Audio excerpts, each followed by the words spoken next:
A single distraction can cost an average of 23 minutes before full focus is restored. And that is the part nobody wants to admit when they keep telling themselves they just need to try harder. Because you know the ritual. You sit down ready to finally do the thing. You open the document, you rename it something almost embarrassingly serious. You stare at the blank page like it owes you a mood. Then your hand goes to your phone for no reason that would survive daylight. One quick look, one tiny interruption, and somehow the whole afternoon starts leaking out of the room. That is the trap. Not that you cannot focus. It is that you keep treating focus like a thing you can force by glaring at it, as if intensity alone will make it appear, as if effort is the same thing as entry. It is not. The harder you stare at the doorway, the more obvious it becomes that you are still standing outside. I did this last week. I sat down with a simple task, opened 3 tabs before reading the first one, and then spent 10 minutes making the folder look more organized than the work inside it. Beautiful, irrelevant drawer. Very professional, very useless. And the weird part is that this is not even a character flaw in the dramatic sense. It is just a bad strategy. Researchers at the University of Chicago found that flow happens when the challenge of a task slightly exceeds your current skill level. Too easy and you drift into boredom. Too hard and you start to feel anxious. So the mind does not open because you demand it. It opens when the work is close enough to your edge that it has somewhere to go. That should change the way you treat your own attention. If you keep making the task huge and vague, you do not get focus. You get resistance. If you make it too tiny, you get the slow poison of boredom and start looking for a new tab, a new message, a new excuse that feels productive because it moves. And then you wonder why every simple task ends up with a dramatic backstory. The cost is not just time, it is the way small work starts to feel heavy before it even begins. You reach for your phone while I'm talking, don't you? Not because you are rude, because your brain has learned that waiting for focus feels safer than entering without a guarantee. But think about what that habit actually does. It turns every start into a referendum on your mental state. You begin to ask, do I feel ready? Do I feel clear? Do I feel like the kind of person who can do this now? And the more you ask, the less ready you become. It is a little like trying to fall asleep by checking whether sleep has arrived every 30 seconds. The checking is the problem. The checking keeps the room awake. That is where the first change has to happen. And it is quieter than people expect. Stop asking for focus before you begin. Start by making the work slightly too difficult to do passively, but not so difficult that you freeze.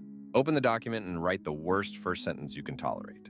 Solve the first version badly on purpose. Give yourself a task that requires stepping in, not waiting around. Because the mind does not usually reward the person who performs the most intense version of readiness. It rewards the person who makes a real move.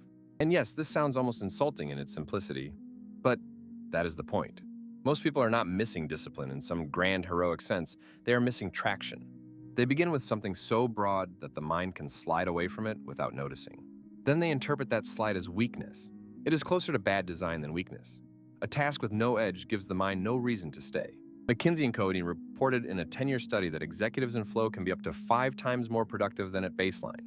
That is not a moral badge. It is a reminder that the brain does not pay the same wage to every state. When the work locks in, output changes fast. The person does not become magical. The setup becomes usable. The consequence for ordinary life is obvious. The same hour that once dissolved into checking, rereading, and rethinking can suddenly produce enough real progress to change the whole day. 1 hour either becomes a scratchy loop or a usable stretch.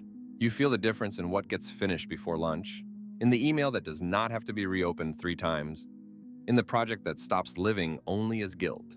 There is a limitation here, though. That study was about executives, so not every job or task will look the same. Still, the principle holds. When attention catches, time behaves differently. And this is where people get betrayed by their own language. They say they need more focus, when what they really need is a better threshold to cross.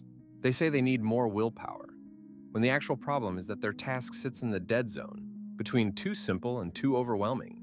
Not enough texture to hold them, too much uncertainty to begin. So they bounce between tab switching and self-accusation, both of which feel active while accomplishing almost nothing. That is why trying harder can quietly make things worse. Effort becomes a performance. You lean in, you tighten up. You try to hold your mind in place with both hands. But focus is not a frightened animal you corner. It is more like a conversation you join by saying something specific enough to matter. If the first sentence is too vague, the room stays polite and empty. Think about a radio dial. If you keep swatting at static and calling it a failure, you only hear more static. But if you slowly move toward the right frequency, the sound appears when the signal can actually be caught. You do not intimidate it into arriving. You tune until it becomes reachable. That is the difference most people never make because they keep treating attention like a personality contest. And there is another cost here that shows up in everyday life. Distraction does not just steal the minute in which it happens. Gloria Mark at UC Irvine found in 2008 that a single distraction costs an average of 23 minutes before full focus is restored. So the real damage is rarely the glance itself. It is the cascade. The quick check becomes a reset. The reset becomes a mood. The mood becomes a morning. Then you are not merely interrupted.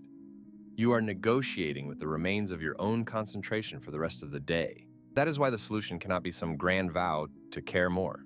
You need a smaller, more exact move. Before you start, decide what the first visible finish line is, not the whole project. The first thing that can be completed while still slightly straining you. A paragraph that is rough but real. A calculation that is incomplete but useful. A section that is ugly enough to improve. The point is to enter a task with enough challenge that your mind has to stay present, but not so much that it starts looking for an escape route. And then remove the one thing that makes checking feel innocent. Put the phone in another room.